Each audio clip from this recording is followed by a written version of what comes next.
Hello, नमस्कार. मागील व्हिडिओमध्ये आपण अनुदेशन कार्यनीती म्हणजे काय, अनुदेशन कार्यनीतीचे स्वरूप हे बघितलं. आता आपल्याला बघायचं आहे की अनुदेशन कार्यनीतीचे प्रकार कोणते. तर हे बघत असताना मागच्या व्हिडिओमध्ये आपण थोडंसं बघितलेलं आहे की अनुदेशन कार्यनीतीचे 3 प्रकार पडतात. आशय केंद्रित अनुदेशन, विद्यार्थी केंद्रित अनुदेशन आणि त्याचबरोबर अद्ययावत कार्यनीती. तर आशय केंद्रित अनुदेशन कार्यनीतीमध्ये काय असणार की आशयाला महत्त्व आहे. त्यामध्ये पहिला प्रकार आहे तो म्हणजे व्याख्यान, दुसरा प्रकार आहे पाठ दिग्दर्शन, तिसरा आहे प्रपाठ, क्रमन्वित अनुदेशन, आशय विश्लेषण. आपल्याला याच्यामध्ये खूप डीप जायचं नाही आहे, पण तुम्हाला फक्त अनुदेशन आशय केंद्रित अनुदेशन कार्यनीतीचे प्रकार माहीत असावे यासाठी आपण माहिती बघतोय. विद्यार्थी केंद्रित अनुदेशनामध्ये काय आहे की इथं विद्यार्थ्याला महत्त्व आहे. विद्यार्थ्यांना फक्त आपण मार्गदर्शकाच्या भूमिकेमध्ये इथं आपण असणार. आणि आशय केंद्रीमध्ये काय असणार आहे की इथं शिक्षकाला महत्त्व आहे, कारण व्याख्यान कोण देणार आहे, शिक्षक देणार आहे. त्याचबरोबर पाठ दिग्दर्शन कोण करणार आहे, शिक्षक करणार आहेत. त्याचबरोबर आशय विश्लेषण कोण करणार आहे, शिक्षक. आणि क्रमन्वित अनुदेशन म्हणजे क्रमाक्रमाने स्टेप बाय स्टेप पायऱ्यानुसार इथं जाणं अपेक्षित आहे. आता विद्यार्थी केंद्रित अनुदेशनामध्ये विद्यार्थ्यांनी कृती करायची आहे आणि शिक्षकांनी फक्त मार्गदर्शकाची भूमिका इथं घ्यायची आहे. त्यामध्ये आपल्याला प्रकार जर बघितले तर प्रश्नोत्तर, स्वयंशोधन, प्रकल्प, आढावा, समूह चर्चा, भूमिका पालन, स्वाध्याय, शोधन, बुद्धिमंथन, हे सर्व जे प्रकार आहेत ते विद्यार्थी केंद्रितमध्ये येतात आणि इथं विद्यार्थ्यांनीच सर्व कृती करायच्या, शिक्षकांना फक्त मार्गदर्शकाची भूमिका इथं असणार आहे. त्यानंतर आहे ती म्हणजे अद्ययावत कार्यनीती. या अद्ययावत कार्यनीतीमध्ये जर आपण बघितलं तर अद्ययावत कार्यनीतीमध्ये की जीवन वृत्तांत म्हणजेच केस स्टडी. जीवन वृत्तांत म्हणजे थोडक्यात जर आपण बघितलं तर एखाद्या घटकाचा, एखाद्या घटनेचा, एखाद्या व्यक्तीचा आधी इत्थंभूत अभ्यास हे जीवन वृत्तांतमध्ये येतं. त्याचबरोबर चर्चा घडवून आणणं, कृतीयुक्त अध्ययन म्हणजे ॲक्शन बेस्ड लर्निंग इथं याच्यामध्ये येतं की जास्तीत जास्त विद्यार्थ्यांना कृतीमध्ये सहभागी करायचं. त्यानंतर आहे की सहकार्यात्मक म्हणजे इथं सहाध्यायींच्या मार्फत अध्ययन होत असलेलं आपल्याला पाहायला मिळतं.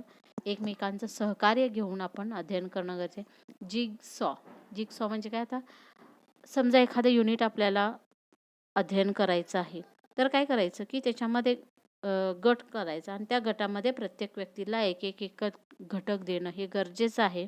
आणि प्रत्येक व्यक्तीला एक मुद्दा द्यायचा आणि त्या मुद्द्याचा अभ्यास हा त्या विद्यार्थ्यानं करणं अपेक्षित आहे.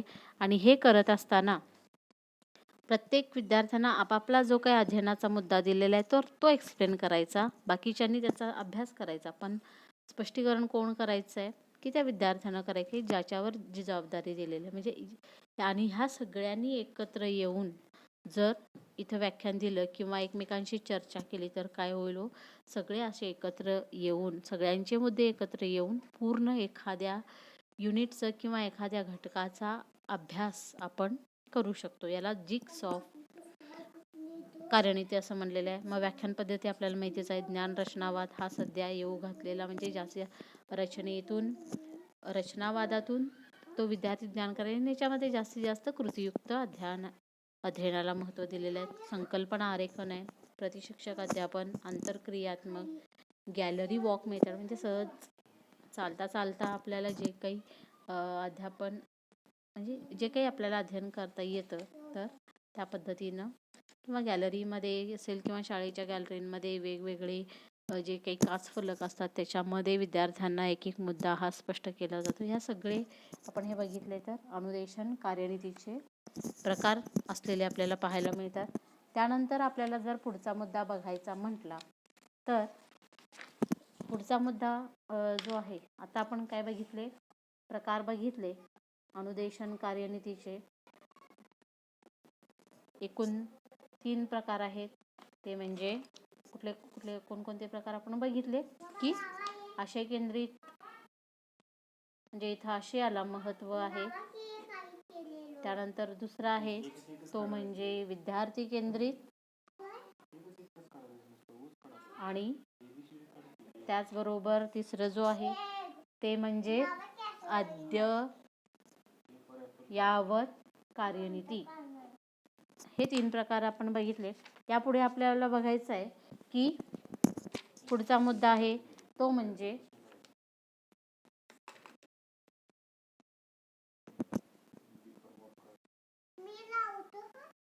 अध्ययन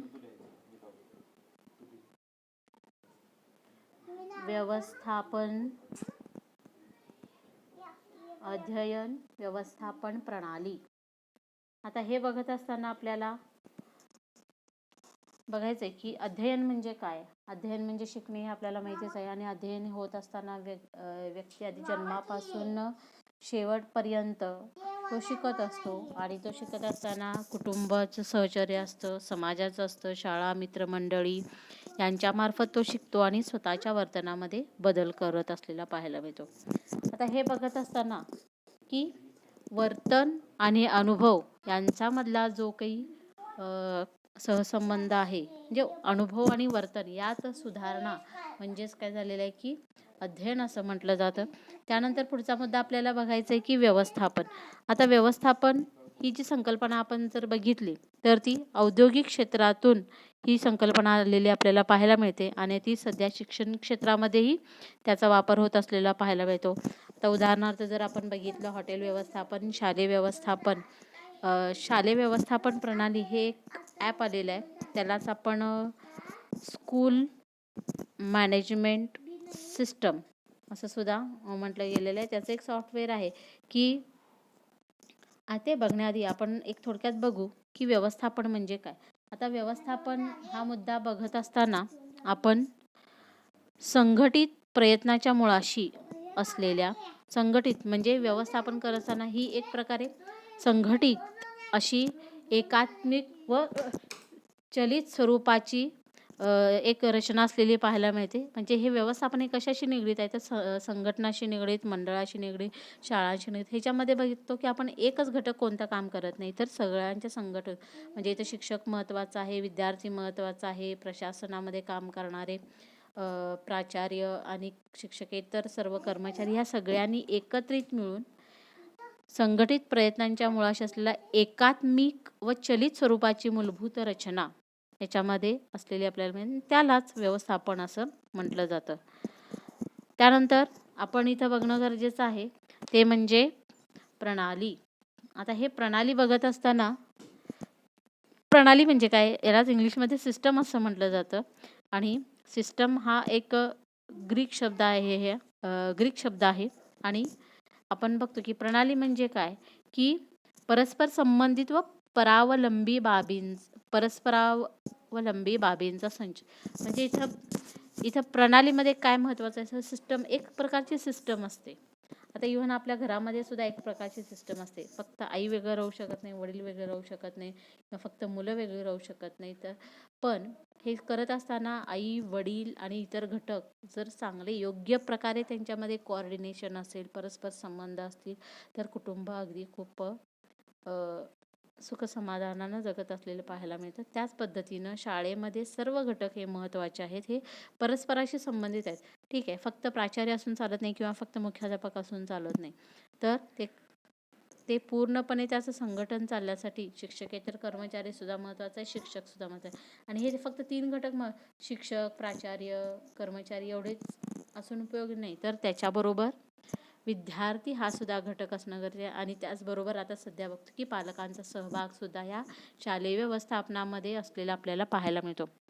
म्हणजेच प्रणाली म्हणजे काय, परस्पर संबंधित व परस्परावलंबी बाबींचा संच, यालाच प्रणाली असं म्हटलं जातं. आता मग ह्या अध्ययन व्यवस्थापन प्रणालीला आपल्याला इंग्लिशमध्ये आपण काय म्हणू शकतो की काय म्हणतात की म्हणू शकतो असं नाही, लर्निंग मॅनेजमेंट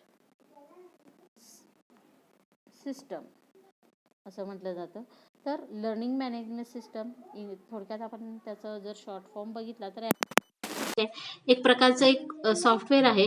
याच्यामध्ये आपण जर बघितलं की कोणत्या विद्यार्थ्यांनी प्रवेश घेतलेला आहे, कोणत्या कास्टचा विद्यार्थी आहे, त्याचबरोबर की या LMS मध्ये पूर्ण प्रशासनाशी निगडीत आपल्याला जर विद्यार्थ्याला शाळेचा दाखला, शाळा सोडल्याचा दाखला द्यायचा असेल, त्याचबरोबर त्याचे ऑनलाईन मार्क्स, हे सगळं टोटल कागदपत्राशी संबंधित आणि प्रशासनाशी संदर्भात पूर्ण सगळे डॉक्युमेंटरी जी माहिती आहे त्याचं एक सॉफ्टवेअर असलेलं आपल्याला पाहायला मिळतं. आणि त्या सॉफ्टवेअरमध्ये सर्व प्रकारचं जे काही नियोजन आहे तर हे पूर्ण शाळेशी निगडीत नियोजन या सॉफ्टवेअर असलेलं. आणि हे सॉफ्टवेअर जे आहे ते ऑनलाईन अध्ययन इंटरनेटद्वारे पुरवलं जात असलेलं पाहायला मिळतं.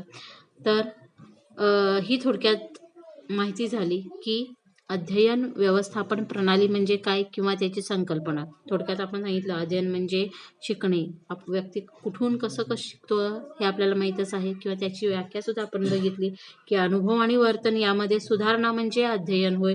त्यानंतर आपण बघितलं की व्यवस्थापन म्हणजे काही एक औद्योगिक क्षेत्रातून आले आहे आणि याच्यामध्ये संघटित प्रयत्नांच्या मुळाशी एकात्मिक व चलित स्वरूपाची जी काही मूलभूत रचना आहे तर त्यालाच व्यवस्थापन असं म्हटलेलं आहे. आणि तिसरा शब्द आपण बघितला की प्रणाली म्हणजेच काय, सिस्टम म्हणजे परस्पर संबंधित आणि परस्परावलंबी बाबींचा संच म्हणजेच प्रणाली असं म्हटलं जातं.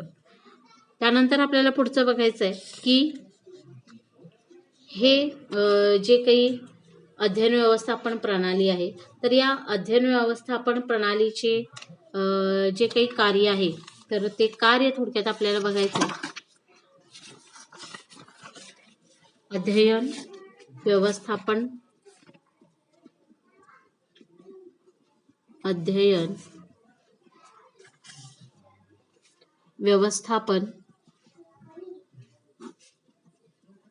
प्रणालीचे कार्य.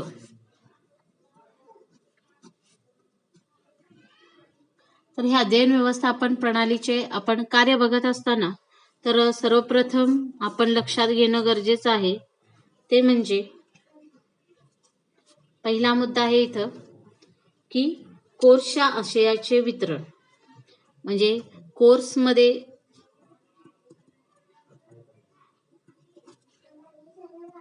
जो काही आशय आहे तर त्याचं वितरण करण्याचं काम हे अध्ययन व्यवस्थापन प्रणाली करत असते. त्यानंतर दुसरा मुद्दा आहे की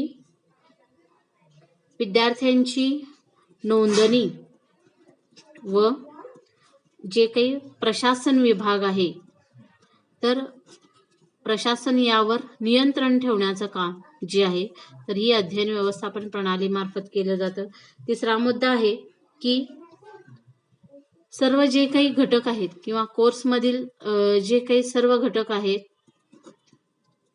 त्यामध्ये पूर्णपणे व्यवस्थापन करण्याचं काम हे या अध्ययन व्यवस्थापन प्रणाली मार्फत केलं जातं. चौथा मुद्दा आहे की प्रमाणपत्र देणे, इव्हन प्रमाणपत्राची सुद्धा जी काही पूर्तता जी आहे तर ते या अध्ययन व्यवस्थापन प्रणाली मार्फत केली जात असलेली आपल्याला पाहायला मिळते. पाचवा मुद्दा आहे की इथं फक्त शिक्षणाचं काम होत नाही तर त्याबरोबर जे काही अध्ययनार्थी आहेत तर या अध्ययनार्थीमध्ये कौशल्य व क्षमता ह्या विकसित करायचे आणि ह्या ज्या काही त्या विकसित करायच्या आहेत तर त्याचं व्यवस्थापन सुद्धा या अध्ययन व्यवस्थापन प्रणाली मार्फत केलं जातं. त्याचबरोबर पुढचा मुद्दा आहे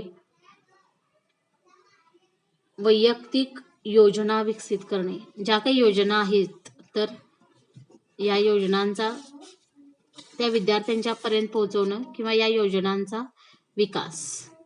त्यानंतर पुढचा मुद्दा आहे 7वा म्हणजे निकाल लावणे. निकाल आपल्याला कधी लावता येतो, जेव्हा विद्यार्थ्याचं मूल्यमापन होतं त्यावेळेला आपण हा निकाल देऊ शकतो.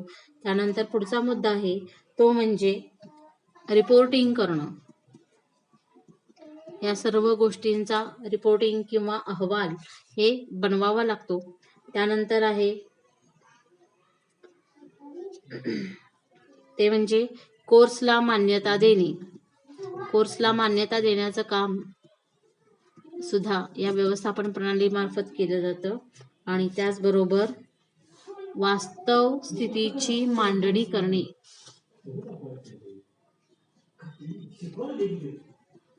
वास्तव स्थितीची मांडणी जी आहे तर ती वास्तव स्थितीची मांडणी ही याच्या मार्फत केली जाते. त्यानंतर पुढचा मुद्दा आहे तो म्हणजे अनुदेशन नियोजन आणि स्वयंपूर्णांग आराखडा. तर हे बघत असताना आपण अनुदेशन म्हणजे आपल्याला काय माहिती आहे, नियोजन म्हणजे काय आहे ते आपल्याला माहिती आहे. किंवा आता आपल्याला मुद्दा बघायचा आहे की अनुदेशन, नियोजन व स्वयंपूर्णांग आराखडा. आता हे त्याआधी आपल्याला बघायचं की अनुदेशन नियोजन म्हणजे काय.